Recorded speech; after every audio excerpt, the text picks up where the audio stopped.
தற்போது கிடைத்த மற்றொரு அண்மை செய்தி. மதுரை மாவட்டம் உசிலம்பட்டி அருகே பள்ளி, பொதுமக்கள் அதிகம் இருக்கக்கூடிய ரேஷன் கடை, அரசு பள்ளி போன்ற இடங்களிலெல்லாம் வெள்ள நீர் புகுந்துள்ளது.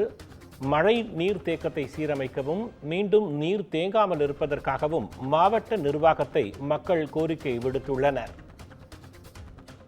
இது தொடர்பான தகவல்களை நமக்கு அளிப்பதற்காக செய்தியாளர் அருண் இணைப்பில் இருக்கிறார். வணக்கம் அருண். மதுரை மாவட்டம் உசிலம்பட்டியில மழை நீர் தேங்கி இருக்கு. இது தொடர்பாக உங்களுடைய தகவல்களை சொல்லுங்க.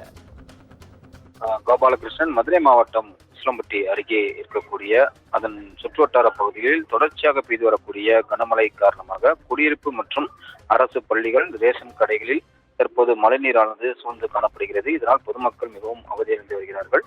மதுரை மாவட்டம் உசிலம்பட்டி மற்றும் அதன் சுற்றுவட்டார பகுதியில் கடந்த 3 நாட்களாக தொடர்ச்சியாக மழை பெய்து வருகிறது. உசிலம்பட்டி அருகே இருக்கக்கூடிய நக்கலம்பட்டி கிராமத்தில் 600க்கும் மேற்பட்ட குடியிருப்புகளானது இருந்து வருகிறது. இங்கு ஏராளமான பொதுமக்கள் வசித்து வரக்கூடிய சூழ்நிலையில் தற்போது இந்த உசிலம்பட்டி மற்றும் அதன் சுற்றுவட்டார பகுதிகளில் தொடர்ச்சியாக பெய்த இந்த கனமழை காரணமாக நக்கலப்பட்டி கிராமத்தின் அருகே இருக்கக்கூடிய தோட்டத்து பகுதியிலிருந்து வரக்கூடிய மழை நீரானது ஊருக்குள் தற்போது பூந்திருக்கிறது. இதனால் அங்கிருக்கக்கூடிய குடியிருப்புகள் மற்றும் அரசு பள்ளி, ரேஷன் கடைகளில் தற்போது மழைநீரானது தேங்கி காணப்படுகிறது. மேலும் மல்லிகைப்பூ சாகுபடி செய்துள்ள பகுதிகளில் மழைநீர் தேங்கி மல்லிகைப்பூ செடியும் பாதிப்படைந்தது. இதனால் மல்லிகைப்பூ வரத்தும் தற்போது குறைந்து காணப்படுகிறது. தொடர்ச்சியாக பெய்து வரக்கூடிய இந்த கனமழை காரணமாக ஊருக்குள் தற்போது தண்ணீர் புகுந்திருப்பதால் பொதுமக்கள் மிகவும் அவதியடைந்திருக்கிறார்கள்.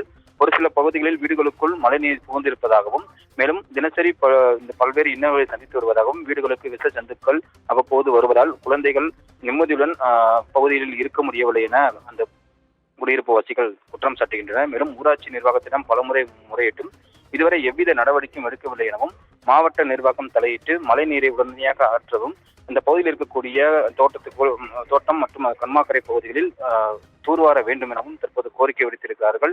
தற்போது இந்த பகுதி முழுவதுமே தண்ணீர் தேங்கி காணப்படுவதால் பொதுமக்கள் மிகவும் அவதி அடைந்திருக்கிறார்கள். கோபாலகிருஷ்ணன். நன்றி அருண். மழை நீர் பாதிப்பு குறித்த தங்களுடைய தகவல்களுக்கு மிக்க நன்றி.